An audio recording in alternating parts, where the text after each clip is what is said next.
Hello friends, welcome back. मैं अंकित सिंह आप सभी का स्वागत करता हूं। आज की वीडियो बहुत ही धमाकेदार होने वाली है। आज इस वीडियो में बात करने वाले हैं कि आप लोगों के लिए यहां पर यूपी होम गार्ड की भर्ती आई हुई है, जो कि 41,424 यहाँ पर वैकेंसी हैं। तो आप लोग ये फॉर्म ज़रूर फिल करना। अगर ये फॉर्म आपने नहीं फिल किया है यूपी होम गार्ड का, तो आप सबसे बड़ी गलती कर रहे हो। तो बहुत ढेर सारी यहाँ पर वैकेंसी हैं, 41,424 यहाँ पर पोस्ट यहाँ पर आपको मिलने वाली हैं। तो यहाँ पर आप देख सकते हैं यूपी होम गार्ड का यहाँ पर फॉर्म चालू हो गया है। इंपॉर्टेंट डेट आपको हम बता देते हैं, फॉर्म आपका अप्लाई कब कर सकते हैं। तो अप्लाई करने की डेट यहाँ पर दी गई है। यहाँ पर आप अप्लाई कर सकते हैं 18 नवंबर 2025 से यहाँ से आप ऑनलाइन अप्लाई कर सकते हैं यूपी होम गार्ड के लिए।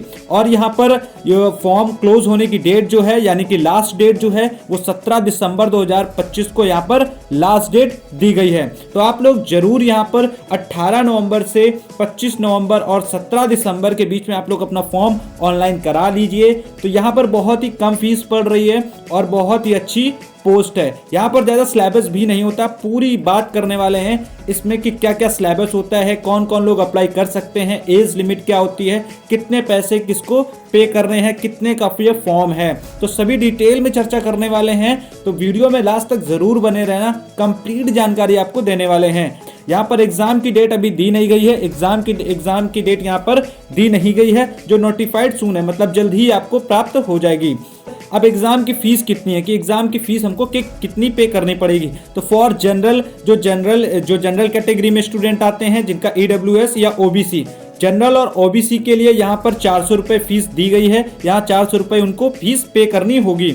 और यहाँ पर फॉर SC और ST के बच्चों के लिए यहाँ पर 300 रुपये की फीस पे करनी है। तो आप कैफे वाले से जब अपना फॉर्म फिल करवाएंगे तो वो आपसे 400 रुपये लेगा, साथ में आपको जो है वहाँ पर जो फॉर्म फिल करेगा वो अपनी फीस लेगा। यानी कि आपका 400 जो जनरल और OBC के स्टूडेंट है, 500 में आपका फॉर्म पूरा कंप्लीट हो जाएगा। वो भरने वाली आपकी फीस भी ले लेते हैं 100 रुपये। तो यहाँ पर SC ST के बच्चों टोटल 400 रुपये उनको देनी होगी, जिसमें से 300 रुपये तो ऑनलाइन कटेंगे और साथ में 100 रुपये जो कैफे वाला आपका फॉर्म फिल करेगा वो अपना काट लेगा। तो यहाँ पर अब बात कर लेते हैं एज लिमिट की, कि एज लिमिट क्या होती है। तो यहाँ पर एज लिमिट है कि मैक्सिमम एज जो आपकी होनी चाहिए वो 18 साल होनी चाहिए। आप कम से कम 18 साल के होने चाहिए, तभी इस फॉर्म को आप अप्लाई कर सकते हो। नेक्स्ट है जो मैक्सिमम एज, मतलब ज्यादा से ज्यादा आप 30 साल के होने चाहिए। 18 और 30 साल के बीच में ही स्टूडेंट जो है ये फॉर्म अप्लाई कर सकते हैं। अगर 30 से ऊपर हैं आप तो इस फॉर्म को आप नहीं अप्लाई कर सकते हैं। अगर आपकी एज अभी 18 साल नहीं हुई है तो भी आप इस फॉर्म को अप्लाई नहीं कर सकते हैं। तो यहाँ पर अब बात कर लेते हैं वैकेंसी की, कि यहाँ पर टोटल वैकेंसी है कितनी। तो यहाँ पर वैकेंसी की बात करें तो यहाँ पर पोस्ट जो है वो है यूपी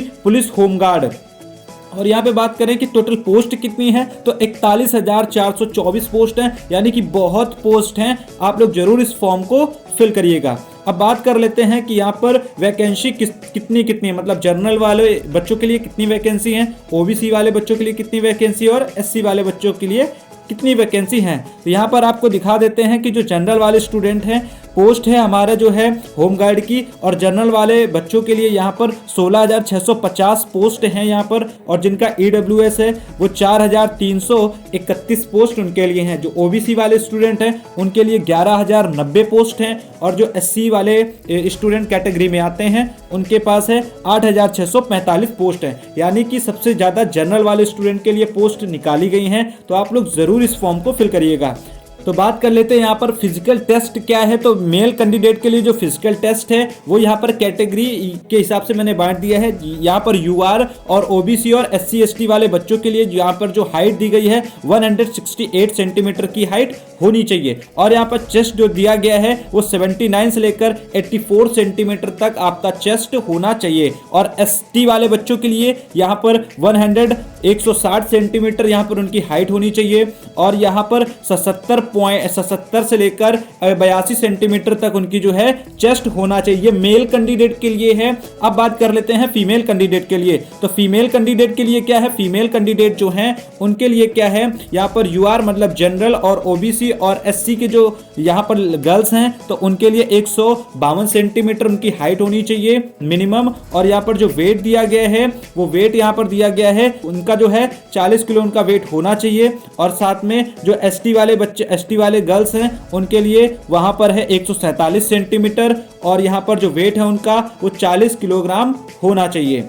तो यहाँ पर आगे बात कर लेते हैं। तो ये सभी फीमेल कैंडिडेट के लिए था। तो फीमेल वाले बच्चे, यहाँ पर फीमेल वालों की जो लड़कियों की जो हाइट है वो थोड़ी सी कम है मेल की तुलना में। अब बात कर लेते हैं यहाँ पर कि सिलेबस क्या होता है। सबसे बड़ा डाउट जो होता है वो सिलेबस का होता है, तो सिलेबस भी आपने देखने वाले हैं। तो यहाँ पर बात कर लेते हैं कि फिजिकल इफिशियंसी, मतलब आपकी क्षमता भी देखी जाती है कि आपके बॉडी में कितनी क्षमता है। तो उसके लिए यहाँ पर छोटी सी एक रेस कराई जाती है। तो मेल कैंडिडेट की अगर बात करें हम, तो मेल कैंडिडेट के लिए 4.8 किलोमीटर की यहाँ पर दूरी तय कराई जाती है और यहाँ पर उनको जो टाइम दिया जाता है वो दिया जाता है 28 मिनट का टाइम दिया जाता है। यानी 4.8 किलोमीटर की यहाँ पर इनकी जो रनिंग होगी वो उनको 28 मिनट को दिया जाएगा और 28 मिनट में उनको अपनी 4.8 किलोमीटर की दूरी तय करनी होगी। और फीमेल की अगर बात करें तो फीमेल में है 2.4 किलोमीटर की दूरी उनको तय करनी होगी और साथ में उनको 16 मिनट दिए जाएंगे।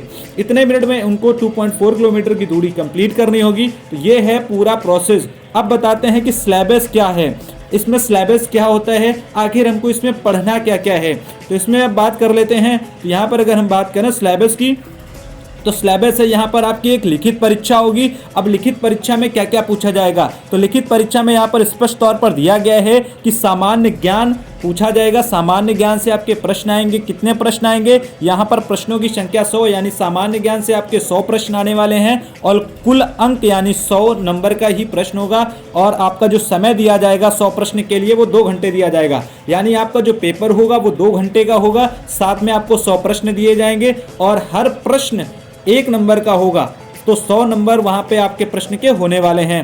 तो इस तरीके से, और यहाँ पर किसी भी प्रकार की निगेटिव मार्किंग नहीं है। अगर आपका एक क्वेश्चन सही होता है तो आपको 1 नंबर मिलेगा, अगर आपका एक क्वेश्चन गलत होता है तो आपका वो नंबर काट दिया जाएगा। मतलब किसी भी प्रकार की निगेटिव मार्किंग नहीं है। यहाँ पर लिखा हुआ प्रत्येक प्रश्न के लिए 1 अंक निर्धारित है और साथ में यह भी दिया गया लिखित परीक्षा में 25% से कम अंक प्राप्त करने वाले लाभार्थियों एनरोलमेंट के लिए पात्र नहीं हैं। तो यहाँ पर 25% से अगर यहाँ पर आप अंक प्राप्त करते हैं तो आपका एनरोलमेंट जारी नहीं होगा।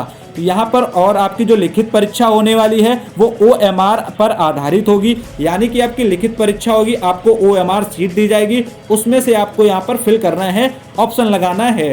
तो इस तरीके से आपका जो परीक्षा एग्जाम का पैटर्न है वो भी आपको समझ में आ गया होगा। आई होप कि मैंने आपके सभी डाउट को क्लियर कर दिया है। साथ में आपको सभी चीज़ें मैंने क्लियर करने की कोशिश की है। अगर वीडियो अच्छी लगी हो तो वीडियो को लाइक करना, चैनल को सब्सक्राइब करना। मिलते हैं आपको नेक्स्ट वीडियो में। तो तब तक के लिए बाय बाय, सी यू।